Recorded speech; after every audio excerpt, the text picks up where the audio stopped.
ताकि हमारे नए वीडियो आपको लगातार मिलते रहें।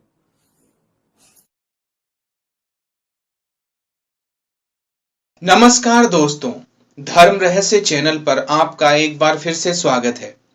आज लेंगे दो अनुभवों को।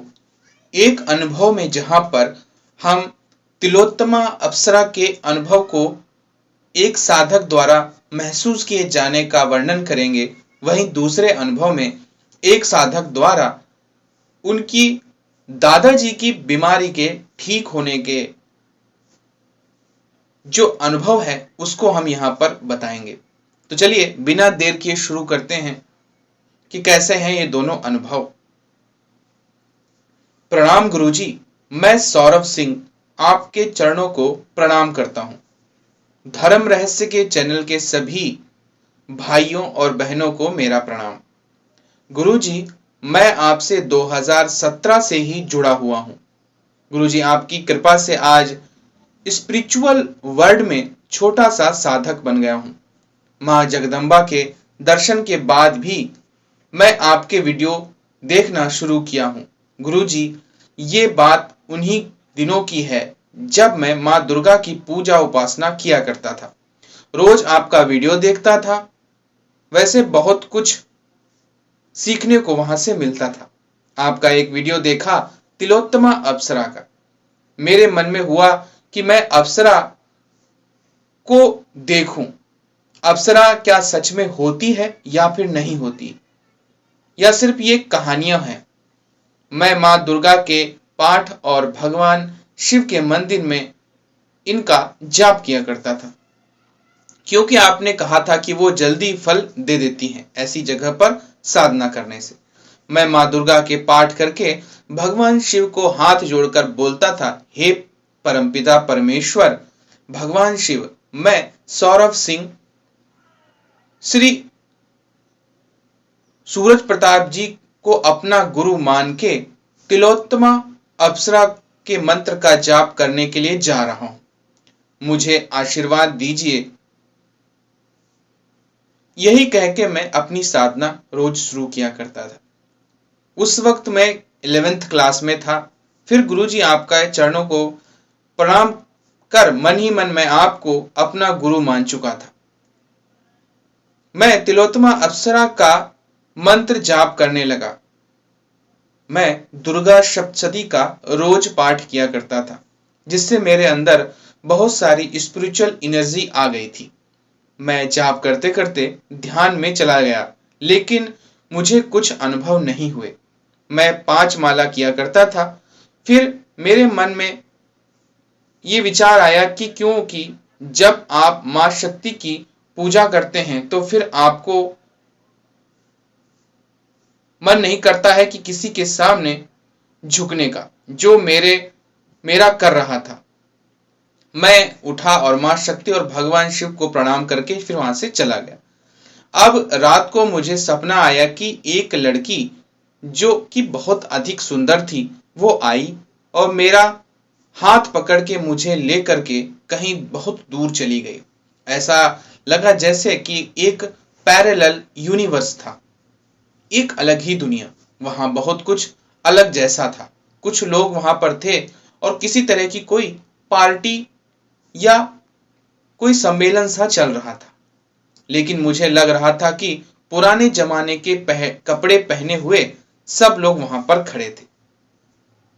वो लड़की मुझे कुछ कहने लगी, लेकिन उसकी भाषा समझ में नहीं आ रही थी। अपनी दोस्तों को मुझसे मिलवाने लग गई। सब मुझे देखकर हंस रहे थे। देखने से लग रहा था वो लोग अप्सरा ही थी। वैसे चेहरे का आकर्षण से पता लग ही रहा था। फिर मुझे चलने का इशारा उन्होंने कर दिया। फिर अचानक मेरी नींद टूट गई। मैंने देखा मम्मी उठा रही थी मुझे। गुरुजी, जब मैं उठा तब मुझे एक परफ्यूम की तेज महक उस जगह से आई, और यह परफ्यूम की महक वही थी जो उस लड़की की मुझे पहले से आ रही थी। मैं समझ गया कि ये तिलोत्तमा अप्सरा ही थी जिसने मुझे सपने में दर्शन दिए और यहाँ पर अपनी सुगंध फैला करके गई है। गुरुजी इस पर प्रकाश डालें प्लीज। जय मां पराशक्ति, जय मां।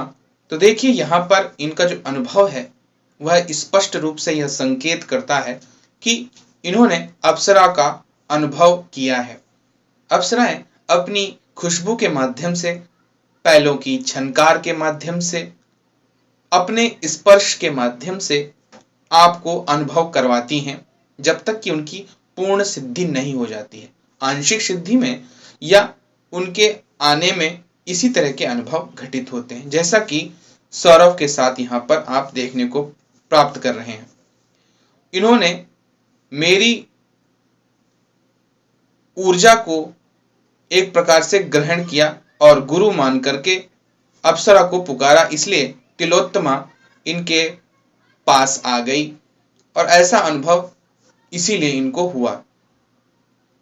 ऐसे अनुभव तभी होते हैं जब हम किसी को गुरु मान करके उनकी ऊर्जा के माध्यम से किसी लौकिक वस्तु या अलौकिक वस्तु को अपनी तरफ खींचने का प्रयास करते हैं। और जब हम किसी गुरु से दीक्षा ही ले लेते हैं तब तो जुड़ना पूरी तरह से समर्थ हो ही जाता है। और इसी तरह के बहुत सारे अनुभव लोगों को होते ही रहते हैं। तो ये था इनका अनुभव। अब अगला अनुभव लेते हैं। नमस्कार गुरुजी, मैं आपको प्रणाम करता हूं।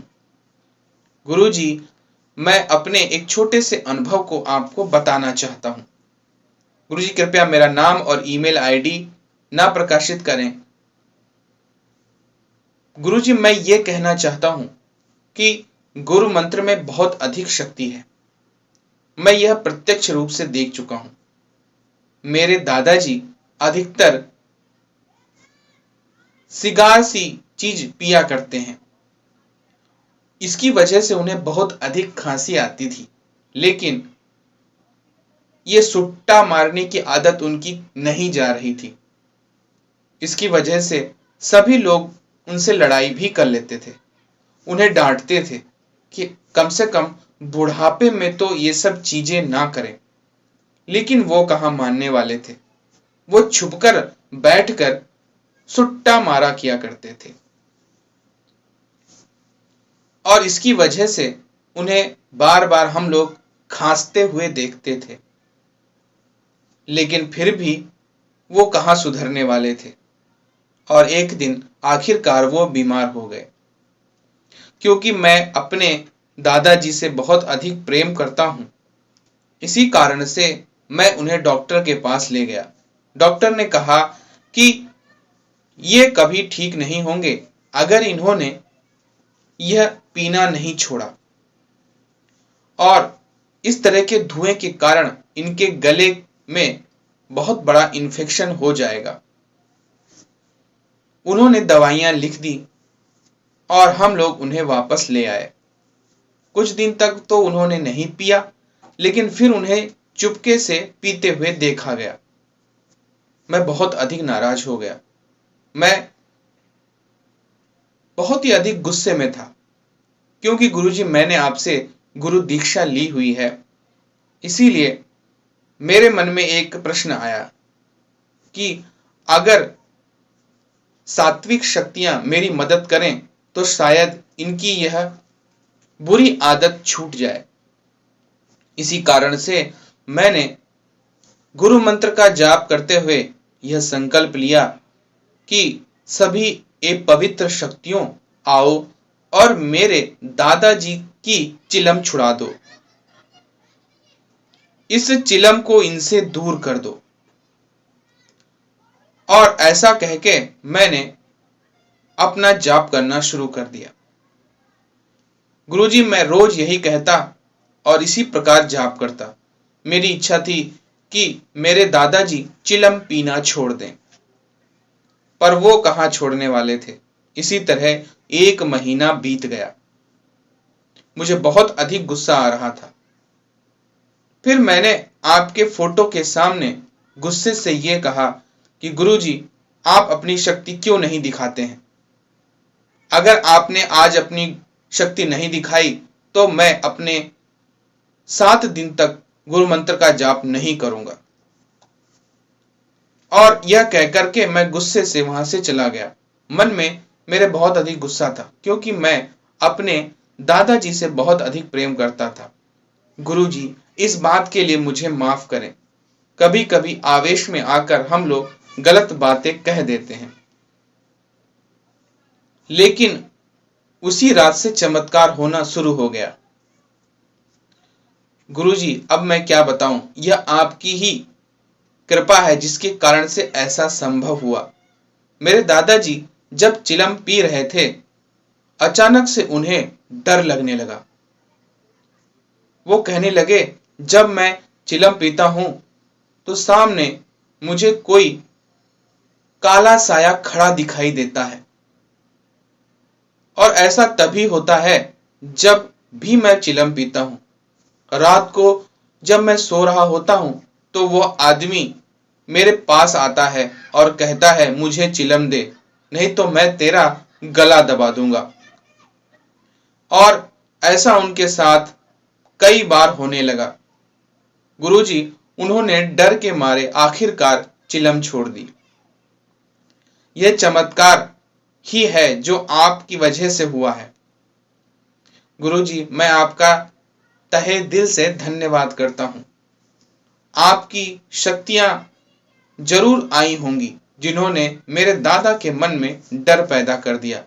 उन्होंने मुझसे कहा, वो भी पूरे परिवार के सामने, कि मैं जब भी चिलम पीता हूं कोई काला साया मुझे दिखाई देता है, सपने में आकर मुझसे चिलम मांगता है।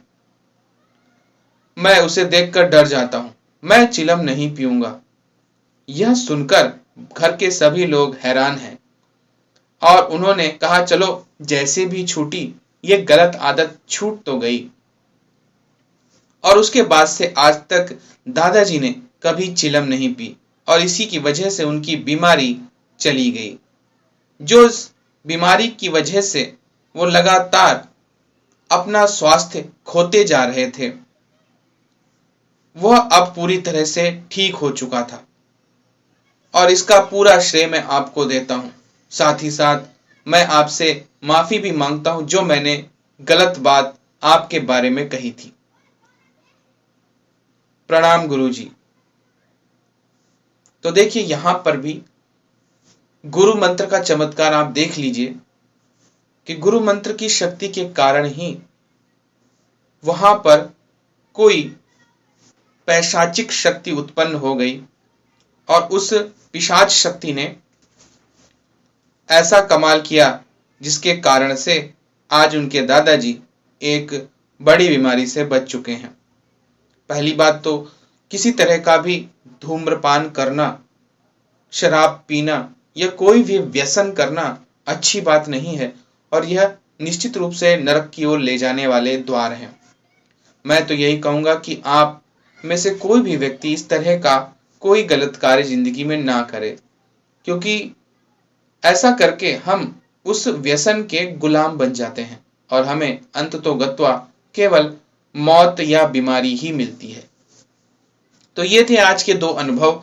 अगर आपको पसंद आए हैं तो लाइक करें, शेयर करें, सब्सक्राइब करें चैनल को। अगर चैनल पर नए हैं तो आपका दिन मंगलमय हो। धन्यवाद।